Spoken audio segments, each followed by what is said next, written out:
November 15, 1938. Alcatraz Federal Penitentiary. 3 inmates cornered Al Capone in the shower block at 2:47 p.m. They had shanks. They had a plan. They had 30 seconds before the guards made their rounds. What they didn't have was the whole story. Capone went down hard, blood mixed with soap water. The inmates walked away thinking they'd just made their names in prison history. Guard Vincent Torino found Capone unconscious, skull cracked against the concrete wall. 72 hours later, all 3 attackers were dead. Not stabbed, not beaten, dead in ways that made hardened criminals cross themselves and pray. The warden called it coincidence. The FBI called it impossible. But the guards who walked those halls knew better. They knew Capone had orchestrated his own attack. They knew those 3 men had been marked from the moment they raised their weapons. And they knew that sometimes the most dangerous man in the room is the one lying bleeding on the floor. Before we jump back in, tell us where you're tuning in from. And if this story touches you, make sure you're subscribed, because tomorrow I've saved something extra special for you. The first body turned up in cell block D at dawn on November 18th. Tommy the Blade Marconi, the one who'd carved his initials into Capone's shoulder blade, was found hanging from his bunk with a bedsheet around his neck. Nothing unusual there. Suicide was as common as cold coffee on the rock. What made the guards stop and stare was the message carved into Tommy's forehead: "Chicago sends its regards." Vincent Torino had been working the night shift, making his rounds with the methodical precision that kept guards alive in this concrete tomb floating in San Francisco Bay. At 26, Vinny had already learned the cardinal rule of Alcatraz: see nothing, hear nothing, and for God's sake, never get involved. But when he'd found Capone bleeding in those showers 3 days earlier, something had shifted. The way Capone had looked at him, not grateful, not desperate, but calculating, had planted a seed of unease that grew with each passing hour. The second death came at lunch. Mickey Ears Sullivan, who'd held Capone down while the others worked him over, choked on his meatloaf, just started gagging and couldn't stop. By the time the doc arrived, Mickey's face was purple and his eyes had rolled back white. Natural causes, they said. Allergic reaction to something in the kitchen. But Vinny had been watching the kitchen staff that morning, had seen the new guy, Giuseppe something or other, slip a small envelope to Cookie Martinez before the lunch prep started, had seen Cookie's hands shake as he ladled gravy onto certain plates, had seen Giuseppe disappear into the supply closet and not come out for an hour. The third man, Johnny Scar Benedetto, lasted until evening count. They found him in the library, slumped over a copy of Treasure Island. Heart attack, the medical report would say, perfectly natural for a 34-year-old man with the constitution of an ox to just drop dead while reading about pirates. Vinny stood outside Johnny's cell that night, watching the cleanup crew work with their mops and disinfectant. The smell of death and bleach mixed together like some unholy perfume. Through the bars he could see Capone's cell 3 blocks over. The man was sitting on his bunk, reading his own book by candlelight, calm as a priest at Sunday Mass. "Hell of a thing," said Frank Morrison, the senior guard who'd been working Alcatraz since it opened. Frank was pushing 60, with gray stubble and hands that shook from too much coffee and too many years watching men destroy each other. 3 guys, 3 days, 3 different ways to die. Coincidence, Vinny said, though the word tasted like ash in his mouth. Frank laughed, but there was no humor in it. "Son, I've been doing this job since before you could spell prison. There's no such thing as coincidence when Alphonse Capone's involved." He leaned closer, his voice dropping to barely above a whisper. "You know what they're saying in Chicago? That Scarface still has people on the outside. People who owe him favors. People who remember what happens when you cross the Chicago outfit." "He's locked up," Vinny protested. "No visitors except his lawyer. No phone calls. No mail gets in or out without inspection. You think that matters to a man who built an empire on blood and fear?" Frank shook his head. "Capone's been planning this since the day he walked through those doors. The shower attack wasn't random violence, boy. It was theater. He let those idiots think they were making a play against him, when really they were just signing their own death warrants." Vinny felt something cold crawl up his spine. "What are you saying?" "I'm saying Capone wanted to send a message. To every con in this place, to every cop in Chicago, to everyone who might be thinking he's lost his touch just because he's behind bars. Frank gestured toward the cell block where 3 men had died in as many days. Message received. That night, Vinny couldn't sleep. He kept thinking about the look in Capone's eyes when he'd found him bleeding on the shower floor. Not pain, not fear, something else entirely, something that looked almost like satisfaction. At 3 in the morning, Vinny made his rounds past Capone's cell. The man was awake, standing at his small window, looking out at the dark waters of San Francisco Bay. When he heard Vinny's footsteps, he turned. "Officer Torino," Capone said quietly. His voice was cultured, almost gentle. Nothing like the snarling gangster the newspapers portrayed. "Beautiful night, isn't it?" Vinny stopped walking. Every instinct told him to keep moving, to not engage, to pretend he hadn't heard. But something made him step closer to the bars. "You killed them," Vinny said. It wasn't a question. Capone smiled. In the dim light filtering through the corridor, his gold teeth caught the glow like tiny stars. "I killed nobody, Officer Torino. I've been locked in this cage for 3 days, under medical observation. How could I possibly hurt anyone? But you—" "I what?" Capone's smile widened. "I survived? Yes, I did. And survival, young man, sometimes requires making very old debts come due." The words hung in the air between them like smoke from a funeral pyre. Vinny's hand instinctively moved to his nightstick, though what good it would do against a man locked behind steel bars he couldn't say. Capone noticed the gesture and chuckled, a sound like gravel rolling down a hill. "Relax, Officer Torino. You're not on my list." Capone turned back to his window, hands clasped behind his back. "Tell me, do you have family? Brothers? Sisters?" Every alarm bell in Vinny's head started ringing at once. "That's none of your business. Everything that happens in my world is my business." Capone's reflection gazed back at him from the dark glass. "I make it a point to know the men who guard me. Vincent Anthony Torino, born Brooklyn, 1912. Father died in the shipyards when you were 15. Mother remarried a drunk who liked to use his fists. You joined the prison service to get away from home and send money back to—" He paused, savoring the moment. "Little brother Danny, wasn't it? Sweet kid, from what I hear.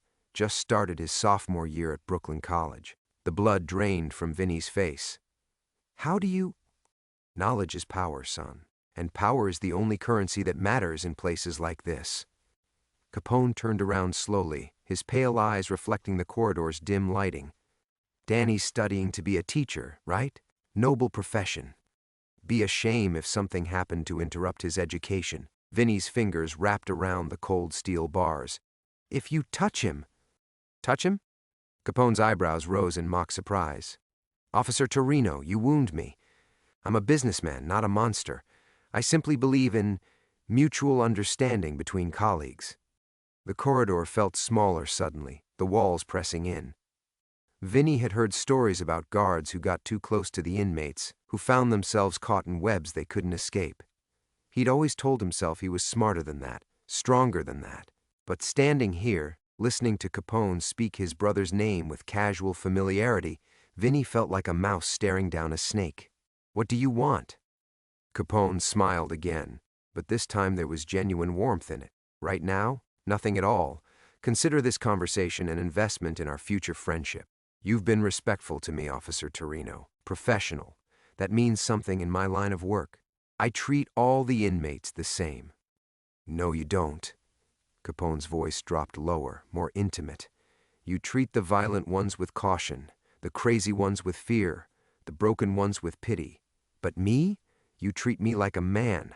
That's rarer than you might think." Vinny wanted to walk away, to pretend this conversation never happened. But something kept his feet planted on the cold concrete floor. Maybe it was curiosity. Maybe it was terror. Or maybe it was the sick fascination of watching a master at work. "The men who attacked you," Vinny said carefully, "they're all dead. Tragic coincidence."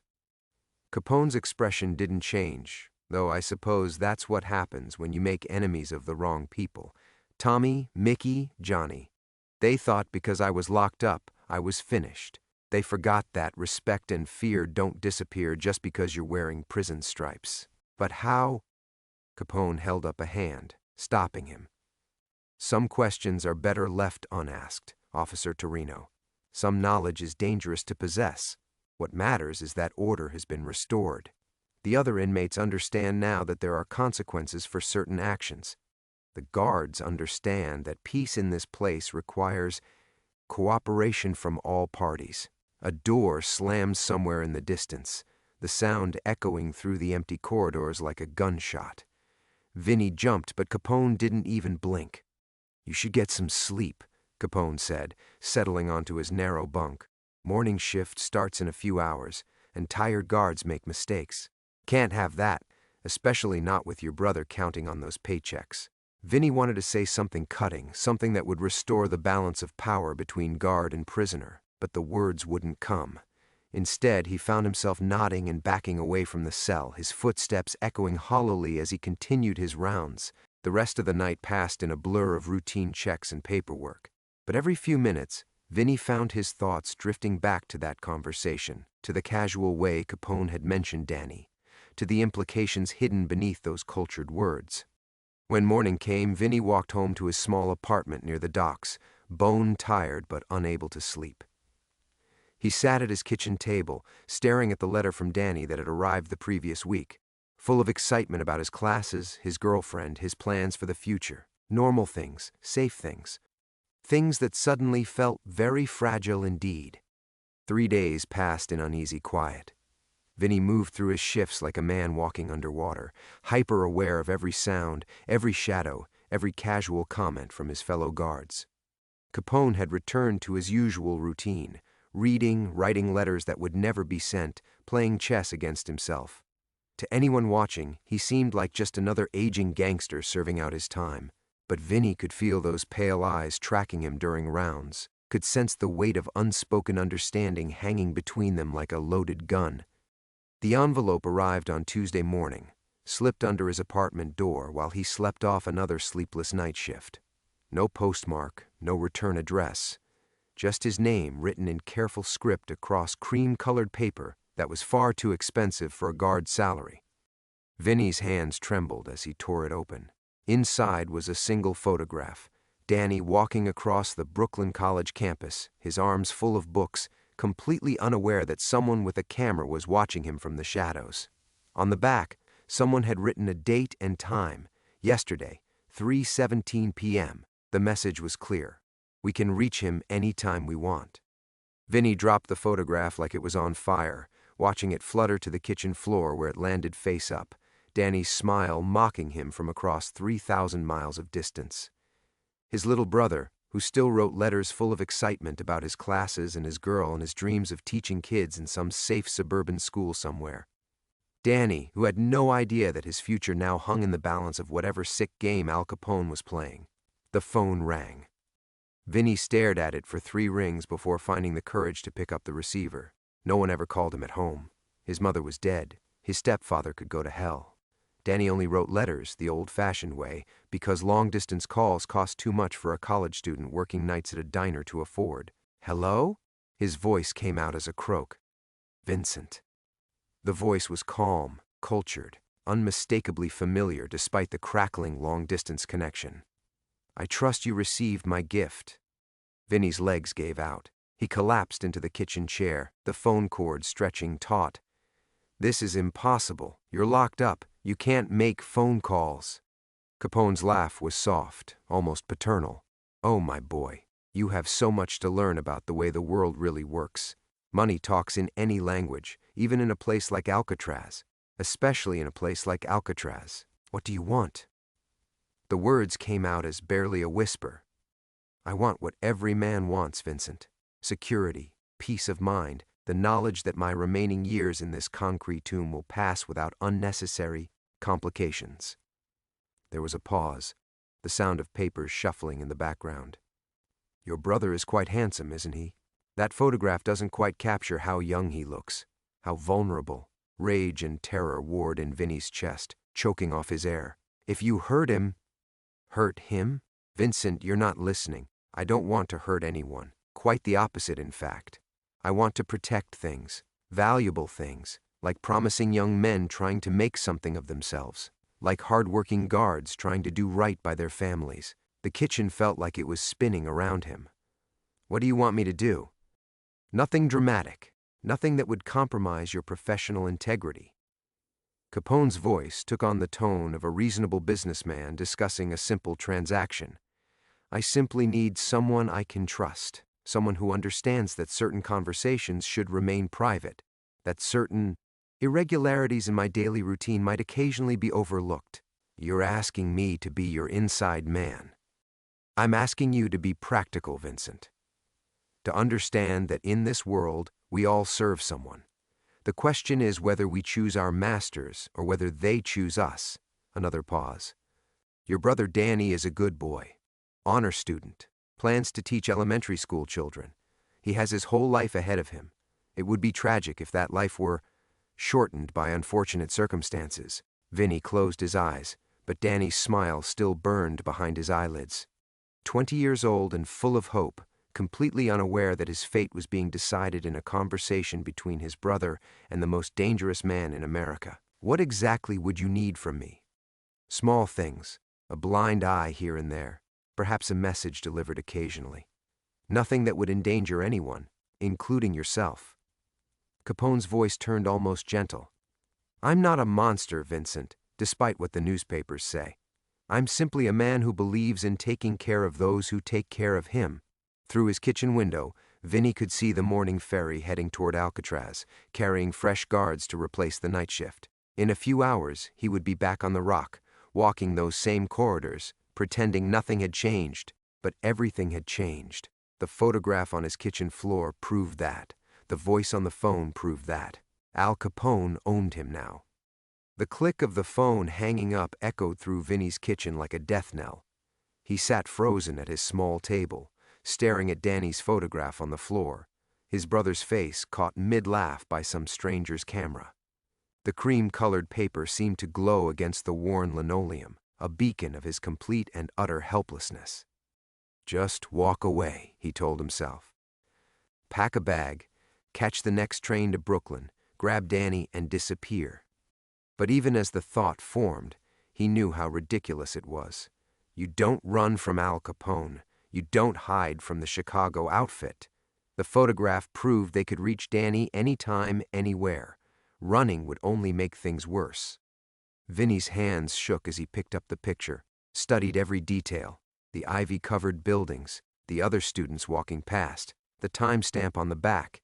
Yesterday afternoon, while Vinny was making his rounds on Alcatraz, Danny had been followed, photographed, marked. The precision of it made his stomach churn. He thought about calling in sick, staying home, pretending this wasn't happening. But that ferry would keep running whether he was on it or not, and his absence would be noticed, questioned, reported. Capone would know he was wavering, and wavering men were dangerous to have as allies. The walk to the dock felt like a death march. Other guards nodded their usual greetings, but their voices sounded distant, muffled, like he was hearing them from underwater. Morrison was already aboard, nursing his coffee and complaining about his wife's cooking. Rodriguez was reading yesterday's newspaper, shaking his head at headlines about the war brewing in Europe. Normal men living normal lives, unaware that one of their colleagues had just been conscripted into Al Capone's private army. "You look like hell, Torino," Morrison said as the ferry churned toward the island. "You getting sick?" "Didn't sleep well." Vinny gripped the railing, watching Alcatraz grow larger ahead of them. The fortress looked different now, not like a prison keeping dangerous men in, but like a trap closing around him. "Better get some rest. Can't afford to have guards falling asleep on the job, especially with the heat we've been getting from the warden about those 3 deaths. Morrison's voice dropped lower. "Word is they're bringing in federal investigators, FBI boys asking questions about how 3 men die in 3 days without anyone noticing anything suspicious." Vinny's blood turned to ice water. "Investigators? That's what I heard. Someone downtown thinks maybe we've got problems on the inside. Guards looking the other way, taking money, that sort of thing." Morrison studied Vinny's face. "Course, we all know that's garbage. None of us would be stupid enough to get mixed up with those animals." The ferry bumped against the dock with a grinding screech of metal on stone. Vinny followed the other guards up the narrow path to the prison entrance, his legs moving automatically while his mind raced. Federal investigators meant questions, background checks, phone records. If they discovered Capone had somehow made contact with the outside world, if they traced that call back to Vinny's apartment. "Torino!" The voice cracked like a whip across the entry yard. Vinny turned to see Warden Kretzer striding toward him, his face grim as winter. Behind him walked two men in dark suits and identical expressions of professional suspicion. Federal agents, had to be. "Sir?" Vinny's voice came out steady, though his heart was hammering against his ribs. "These gentlemen are from the Bureau. They want to ask you some questions about the incidents last week." Kretzer's eyes were cold, calculating. "I told them you were the one who found Capone after the shower attack, that you might have insights into what happened." The taller agent stepped forward, extending his hand. "Agent Phillips, FBI. This is Agent Chen. We'd like to speak with you privately, if you don't mind." Vinny shook the offered hand, amazed his palm wasn't visibly sweating. "Of course. Whatever I can do to help." They led him to a small office overlooking the exercise yard. Through the window, Vinny could see inmates moving in their carefully supervised groups. Somewhere down there, Capone was probably enjoying his morning walk, breathing fresh air, planning his next move in whatever elaborate game he was playing. "You discovered Capone after he was assaulted," Agent Phillips said, settling into a chair across from Vinny. "Tell us exactly what you saw." Vinny recounted the story he'd already told a dozen times, finding Capone bleeding, calling for medical help, securing the scene. The agents listened with professional attention, occasionally asking for clarification on timing or details. Normal questions, routine investigation. Then Agent Chen leaned forward. "Did Capone say anything to you, either that night or since?" The moment stretched like a taut wire. Vinny could feel his future balancing on his next words. Tell the truth, and he might be safe from prosecution, but Danny would die. Lie, and he became Capone's accomplice in whatever was coming next. "No," Vinny said. "Nothing unusual. Just thank me for getting help." Agent Chen made a note. "And you haven't observed any changes in his behavior since then? Nothing that seemed suspicious or out of the ordinary?" In his mind, Vinny heard Capone's cultured voice over the phone, saw Danny's photograph fluttering to his kitchen floor. "No, sir, nothing at all." The lie tasted like ashes, but it sealed his fate completely. He belonged to Capone now. The agents left after another hour of questions, their footsteps echoing down the corridor like a countdown timer. Vinny sat alone in the empty office, watching shadows creep across the exercise yard as morning shifted toward noon. Through the reinforced glass, he could see inmates moving through their routines, work details heading to the laundry, others returning from the library. Normal prison rhythms that suddenly felt like an elaborate dance choreographed by invisible hands. A knock on the doorframe made him jump. Warden Kretzer stood in the doorway, his expression unreadable. "Walk with me, Torino." They moved through the administrative wing in silence, past offices where clerks typed reports and filed paperwork that would eventually disappear into government filing cabinets. The warden's pace was measured, deliberate, like a man choosing his words carefully. 37 years I've been in corrections," Kretzer said finally. "Started as a guard in San Quentin when I was barely older than you are now. You know what I've learned in all that time?" Vinny's throat felt dry. "Sir?"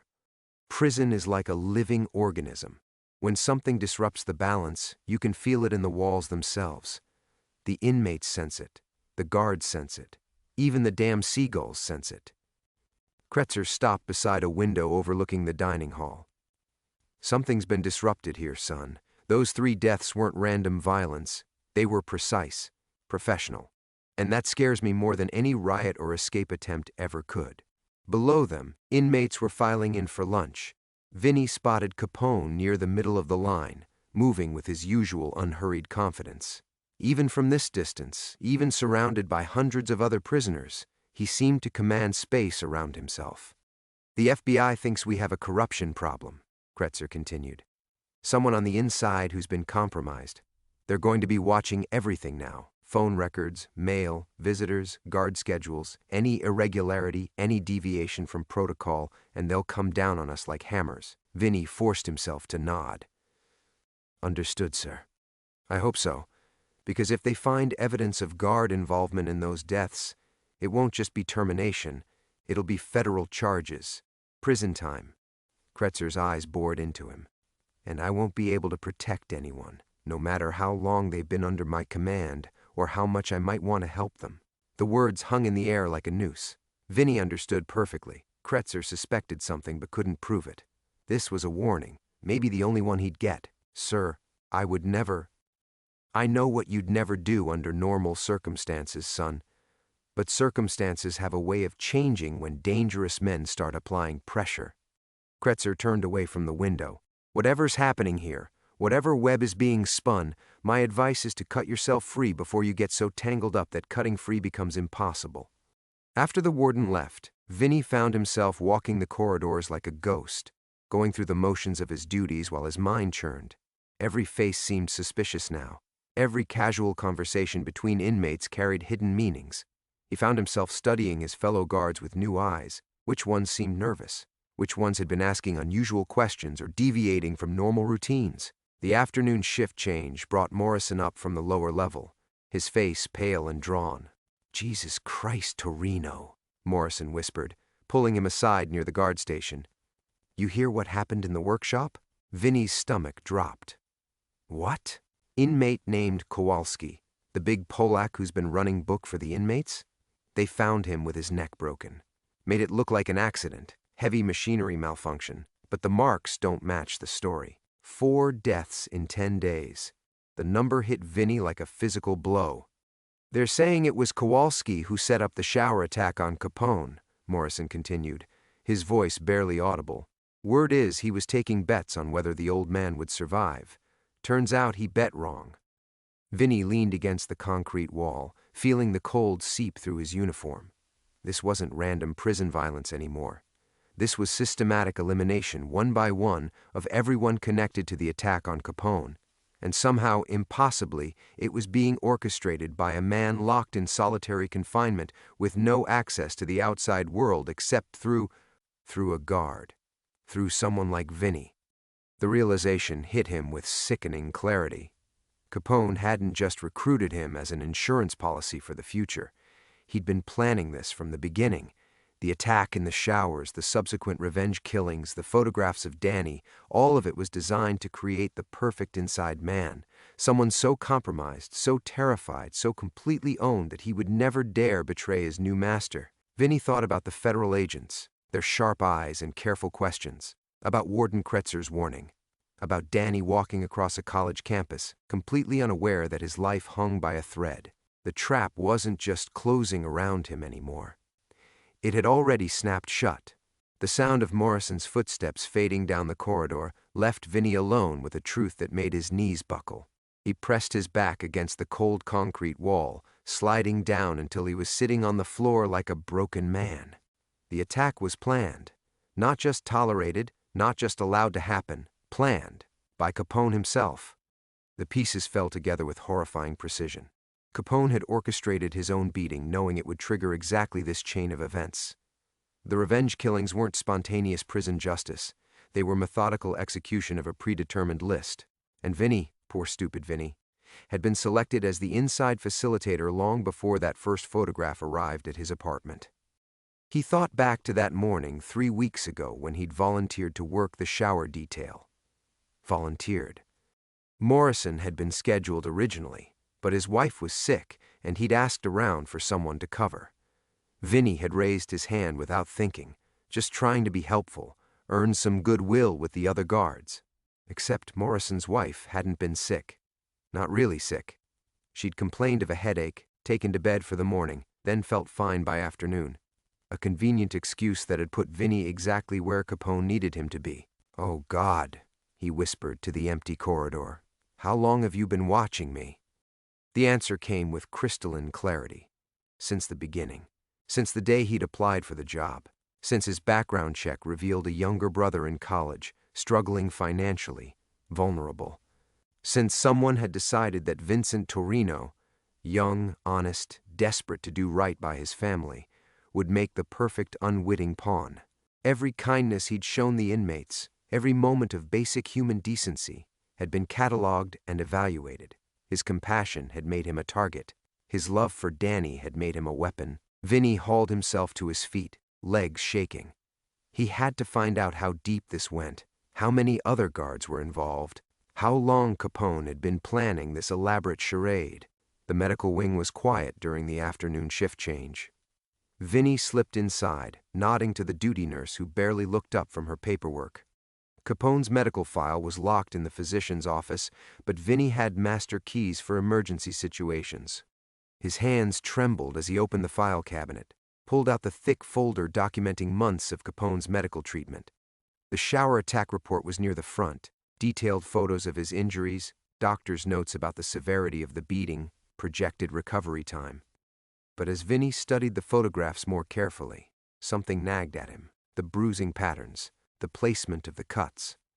He'd seen enough prison violence to know what a real beating looked like: chaotic, frenzied, born of rage and opportunity.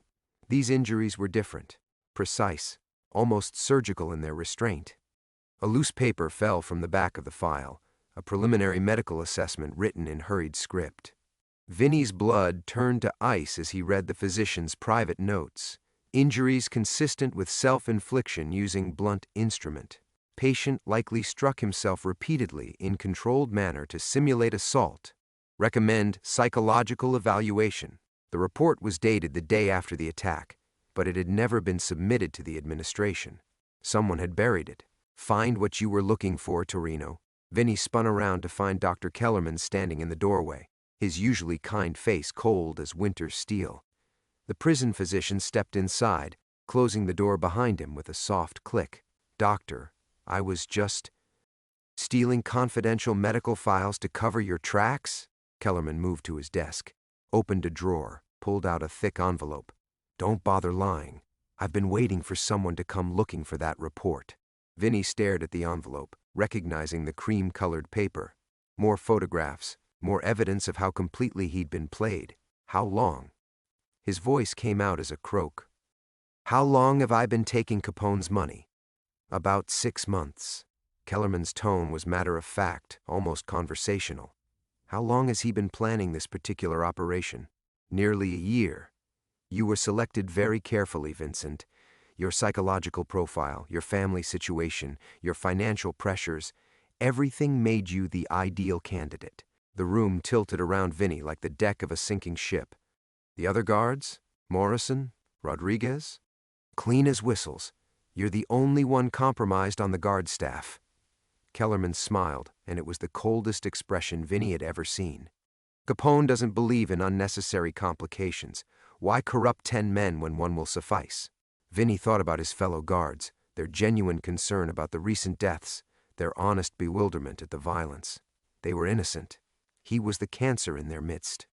The man's a genius, really, Kellerman continued, settling into his chair like they were discussing the weather. Beat himself unconscious to trigger federal investigation, knowing it would force the administration to tighten security protocols. Now he has access to guard schedules, visitor logs, mail routing, all through his helpful inside man who's too terrified to refuse. The envelope hit Vinny's hands like a live coal. Inside were photographs of Danny entering his dormitory, sitting in class, walking with a pretty blonde girl who must be the sweetheart he'd mentioned in his letters. He never intended to escape, Vinny said, the truth bitter as poison in his mouth. This isn't about getting out. No, Kellerman agreed. It's about control, about proving that even locked in the most secure prison in America, Al Capone can still reach anyone, anywhere, anytime. The doctor's eyes glittered with something approaching admiration. You think you're protecting your brother by cooperating? You're not. You're just making yourself more valuable to him. And the more valuable you become, the harder it will be for him to ever let you go. The photographs scattered across the floor as Vinny's nerveless fingers lost their grip. Danny smiled up at him from a dozen different angles, young and trusting and completely doomed. Welcome to the family business, Vincent, Dr. Kellerman said softly. I think you're going to fit right in.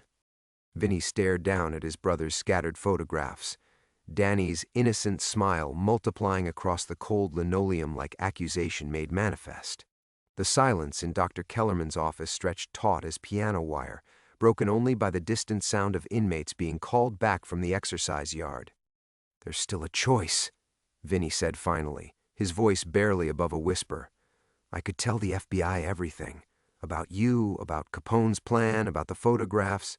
Kellerman leaned back in his chair, fingers steepled like a man considering an interesting chess problem. You could. And within 48 hours your brother would be dead in what appears to be a tragic automobile accident. Very sad, very convincing, and very final. But if I keep playing along, then you become more valuable with each passing day, more essential to the operation, more impossible to discard. The doctor's smile was surgical in its precision. Do you understand what you've stumbled into, Vincent? This isn't about one man's revenge anymore. Capone has spent months building a network that extends far beyond these walls. Guards who don't know they're compromised, officials who think they're accepting legitimate gifts, businessmen who believe they're making shrewd investments. Vinny knelt slowly, gathering Danny's photographs with trembling hands. Each image felt like handling live ammunition. Danny laughing with friends, Danny studying in the library, Danny walking hand in hand with the blonde girl whose name Vinny didn't even know, but whose life now hung in the balance alongside his brother's. The federal investigation, Vinny said, forcing his mind to work through the implications. Capone wanted that too. Of course. Nothing reveals the structure of an organization quite like watching how it responds to pressure. Who panics? Who stays calm? Who has resources they shouldn't have access to? Kellerman opened another drawer, pulled out a manila folder. Every conversation those agents had today, every question they asked, every suspicion they voiced, all of it will be in his hands by morning. The folder hit the desk with a soft thud. Inside, Vinny could see official FBI letterhead, photocopied reports, surveillance photographs of the agents themselves entering the prison. The scope of the corruption made his vision blur. How many people? He asked. Does it matter? You're not going to stop this, Vincent. You're barely going to survive it. Kellerman stood, moved to the small window overlooking the prison yard. The question isn't how to escape Capone's web. The question is how to position yourself so that when it expands, and it will expand, you're not the one who gets crushed in the process. Vinny thought about Warden Kretzer's warning, about Morrison's genuine shock at each new death, about the other guards who went home each night believing they served justice instead of feeding a monster. They would all be swept away when this came to light. Every honest man in the place would be tainted by association. There has to be something, he said desperately. Some way to what? Outsmart Al Capone? Kellerman's laugh was soft and bitter. The man who built an empire from nothing, who corrupted an entire city, who's now proving that a federal prison is just another neighborhood to be conquered. The doctor turned from the window, his eyes holding something that might have been pity. Vincent, you're 24 years old. You guard prisoners for $70 a month. What exactly do you think you can do against a machine that's been in motion for decades? The weight of helplessness settled on Vinny's shoulders like a lead blanket. Every option led to Danny's death. Every choice made him more complicit in whatever was coming. He was trapped in a maze where every path led deeper into darkness. What does he want from me next? The words came out hollow, defeated. Kellerman smiled, and for a moment his expression almost resembled the kindly physician Vinny had known for months. Nothing dramatic, just a small favor. Agent Phillips left his briefcase in the interview room while he was questioning you. It's still there, locked in the warden's office overnight. The cleaning crew has master keys. You want me to? I want you to understand that this is how it works. One small compromise leads to another, each favor slightly larger than the last, until one day you realize you're not a prison guard who's being blackmailed. You're a criminal who happens to wear a uniform. Vinny closed his eyes, feeling the last of his innocence crumble like sand between his fingers. When he opened them again, Dr. Kellerman was holding out a set of keys that gleamed like silver in the fluorescent light. Welcome to your real education, Vincent, the doctor said softly. Class is now in session. Vinny stared at the keys in Kellerman's outstretched hand, their silver surface reflecting the harsh fluorescent light like tiny mirrors, showing him 1,000 different versions of his own damnation. The silence stretched between them, heavy with the weight of a choice that wasn't really a choice at all. Take them, Kellerman said softly, his voice carrying the patience of a man who knew the outcome was inevitable. Or don't. But understand that your hesitation won't save your brother. It will only make his death more painful when it comes. The keys felt cold as ice when Vinny's fingers closed around them, heavier than they should have been, as if they were made of lead instead of metal. He understood with crystalline clarity that he was crossing a line that could never be uncrossed, from victim to accomplice, from guardian to criminal. "Good," Kellerman murmured, settling back into his chair. "Now let me explain exactly what you're going to find in that briefcase, and why it matters." But Vinny wasn't listening anymore. Something had shifted inside him as the keys touched his palm. Not surrender, but a cold calculation that surprised him with its intensity. He thought about Danny's photographs scattered on the floor, about the innocent guards who would be destroyed when this conspiracy came to light, about the federal agents who believed they were investigating corruption instead of walking into a trap, about Al Capone, sitting in his cell, pulling strings like a spider in the center of an impossibly complex web. "Actually," Vinny said, his voice steady for the first time in weeks, "I have a better idea." Kellerman's eyebrows rose slightly. "Oh? You're right about one thing. I can't outsmart Capone. I'm just a prison guard making $70 a month." Vinny slipped the keys into his pocket, felt their weight like a promise. "But you know what Capone can't account for? Someone stupid enough to destroy himself to bring down the whole operation." The doctor's expression shifted from amused condescension to sharp attention. "Vincent, think very carefully about what you're saying." "I am thinking. For the first time in weeks, I'm thinking clearly." Vinny moved toward the door, then stopped, his hand on the knob. "You want to know Capone's fatal flaw? The thing that's going to destroy him?" Kellerman said nothing, but his knuckles had gone white where they gripped the arms of his chair. "He thinks everyone is like him," Vinny continued. "He believes that every man has a price, that everyone can be bought or threatened into submission. But some people—" Vinny's voice hardened into something that would have surprised anyone who knew the earnest young guard he'd been just a month ago. "Some people would rather burn everything down than let evil win." He opened the door, then looked back at the doctor whose face had gone pale as parchment. "Tell Capone that Vincent Torino is about to give him an education." The corridor outside was empty, the evening shift just beginning. Vinny walked toward the administrative wing with measured steps, his mind working through the implications of what he was about to do. The briefcase would contain federal intelligence about the investigation, witness statements, surveillance reports, maybe even a list of suspects. Exactly the kind of information Capone needed to stay ahead of the authorities. It would also contain something else, the perfect opportunity to expose the entire conspiracy. Vinny thought about Agent Phillips's sharp eyes, about the way the man had studied him during the interview. The agent suspected something but couldn't prove it. What if he didn't have to prove it? What if the evidence came to him with a neat bow tied around it? The warden's office was dark, locked for the night. Vinny used his master key, the one he was authorized to carry, not the stolen copies Kellerman had given him, and slipped inside. The briefcase sat on Kretzer's desk exactly where Kellerman had said it would be, black leather worn smooth by years of use. Vinny opened it carefully, photographed each document with a small camera he'd borrowed from the prison's evidence room. Financial records showing suspicious payments to prison staff. Surveillance photographs of Dr. Kellerman meeting with known associates of Capone's organization. Communication intercepts that revealed the scope of the corruption network. And at the bottom of the case, a list of targets, not suspects, but people marked for elimination. Guards who had asked too many questions, inmates who knew too much, federal agents who were getting too close to the truth. Danny's name wasn't on the list. It was never supposed to be. The photographs, the threats, all of it had been carefully crafted manipulation designed to create a compliant asset. Danny had probably never been in any real danger. The cruel irony made Vinny's hands shake as he photographed the final document.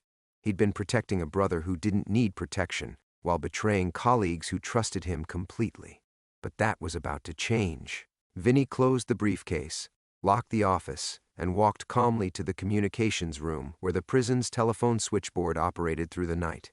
The duty officer nodded as he passed, just another guard making his rounds. In 30 minutes, Agent Phillips would receive an anonymous call directing him to a specific location where he would find detailed evidence of the corruption network, complete with photographs and documentation that would expose everyone from Dr. Kellerman to Al Capone himself. The spider's web was about to collapse. The call went through at 2:47 a.m. Vinny stood in the prison's communication room, listening to Agent Phillips's groggy voice turn sharp and alert as the implications of the anonymous tip became clear. He gave the location, a dead drop behind the Alcatraz maintenance building, and hung up before the agent could ask questions. In 6 hours, when Phillips arrived for his follow-up interviews, he would already have enough evidence to dismantle the entire conspiracy. Vinny walked back to his quarters through corridors that felt different now, lighter somehow, despite what was coming. The weight that had pressed on his chest for weeks was finally lifting, replaced by something he hadn't felt since childhood, the clean exhaustion that follows doing the right thing, regardless of cost. He didn't sleep. Instead, he sat by his small window watching the sun rise over San Francisco Bay, thinking about Danny's last letter. His brother had mentioned a job offer after graduation, something about working for their uncle's construction company in Chicago. A normal life, a future uncontaminated by the darkness that had consumed Vinny's world. At 8:30 a.m., the arrests began. Dr. Kellerman was taken first, led away in handcuffs while inmates pressed against their cell bars to watch. Then came the guards Vinny hadn't even suspected, 3 men who'd been feeding information to Capone's network for months. By noon, federal agents swarmed the prison like antibodies attacking an infection. Vinny was arrested at 1:15 p.m., cuffed in the same corridor where he'd made his choice 12 hours earlier. Agent Phillips read him his rights with something approaching respect in his voice, and Vinny understood that the man had put the pieces together, understood exactly who had provided the evidence that made this day possible. "Why?" Phillips asked quietly as they walked toward the boat dock. Vinny looked back at Alcatraz one final time, its walls rising from the bay like a fortress against the world's darkness. "Because some lines shouldn't be crossed," he said simply. "And some debts are worth paying." 35 years later, Vincent Torino finished his story as the Key West sun painted the sky in shades of amber and gold. The documentary filmmaker sat in stunned silence, her recording equipment still running, tears streaming down her face without shame. "You went to prison," she said finally, "for 3 years. Federal minimum security. I was out in 18 months with good behavior." Vinny's weathered hands were steady on his coffee cup, the tremor that had plagued him during the telling finally gone. "Lost my job, my pension, my reputation, but I kept my soul. And your brother?" Danny graduated summa cum laude, married that blonde girl from the photographs, raised 4 children who never knew how close they came to losing their father. Vinny smiled, and for a moment decades fell away from his face. He died last year, peaceful, surrounded by grandchildren, never knew the whole truth about what happened on the rock. The filmmaker leaned forward. "But Capone, his revenge, you said it followed you home?" Vinny was quiet for a long moment, watching pelicans dive for fish in the harbor. "Al Capone taught me something that took me 35 years to understand. He showed me that evil's greatest victory isn't corruption. It's the fear of corruption, the way it makes good people hesitate when they should act, stay silent when they should speak." He stood slowly, his joints protesting the movement. "I spent decades running from shadows, convinced his network was still hunting me, afraid to get too close to anyone, to build anything worth protecting. Only realized a few years ago that the real revenge wasn't what they might do to me. It was what I'd done to myself. What changed? Hurricane Irma. Boat was destroyed. Lost everything I'd built down here." Vinny gestured toward his rebuilt charter vessel bobbing at the dock. "Figured if I was going to start over at 70, I might as well start living like a man instead of a ghost."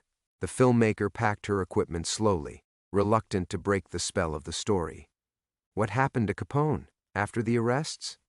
"Transferred to Terminal Island. Died there in 47, brain completely gone from the syphilis. But here's the thing." Vinny's eyes held a hard-won wisdom. "In the end, all that power, all that control, all those webs within webs, none of it mattered. He died alone, insane, forgotten by the very people who'd feared him." She walked toward her car, then turned back.